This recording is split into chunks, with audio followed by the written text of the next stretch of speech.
Have you ever heard of SJP? It stands for Students for Justice in Palestine. They're not for justice, and they're certainly not any friends of Israelis or Jews, and they are making it very clear on campuses across the country.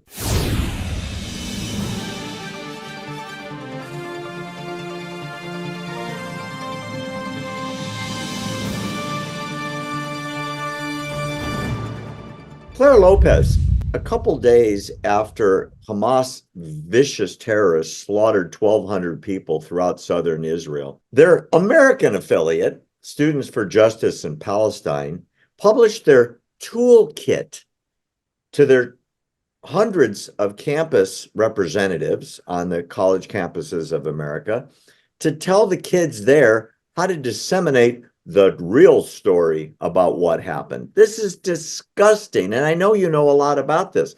The toolkit, Claire, get this, praise the Palestinian resistance that stormed the illegal border fence and re-entered 1948 Palestine. They had pictures of the hang gliders in the toolkit, which is how some of the murders took place, especially at the music festival. They said they can never have peace with the settler state, that all civilians are legitimate targets, and on and on and on. I mean, I'm reading through this, and it could have been written in Nazi Germany in 1940. It is so horrible. I mean, the head of the SJP chapter at Berkeley rammed a Jewish student some years ago with a shopping cart. Another one punched a Jewish student in the face and was prosecuted for it.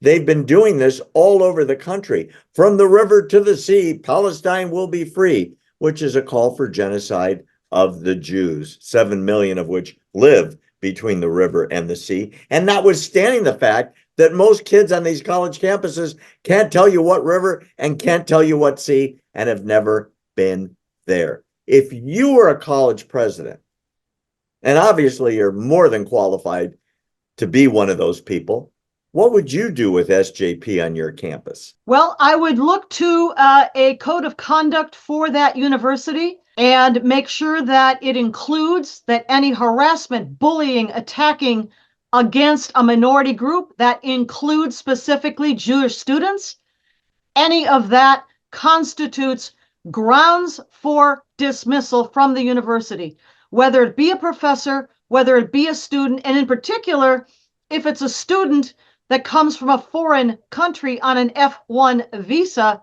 those visas should be canceled.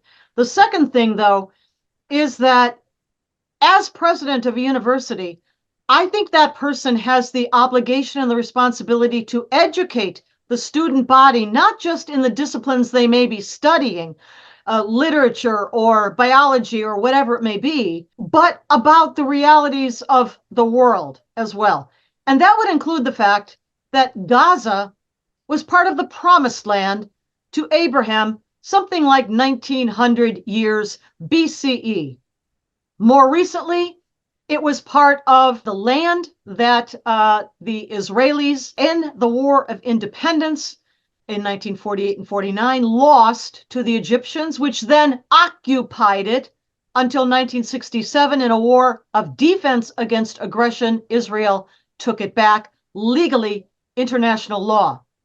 The final thing I would say is that the Israeli government officially pulled out of Gaza completely and entirely in the year 2005. All the Jewish people, they were dragged out of their homes. They were dragged out of their synagogues. They unrooted up. They dug up the cemetery. They dug up the cemeteries. That's what I'm saying, and took those caskets, those bodies back to be buried. So there was no occupation of Gaza post 2005 by an Israeli presence, but there was one by the Egyptians from 1947 until 48, 49, until 1967.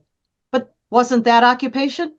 No, it was not occupation because they were Muslims, and that counts as legitimate occupation. I read it and I can't believe it, and it's growing in viciousness every week.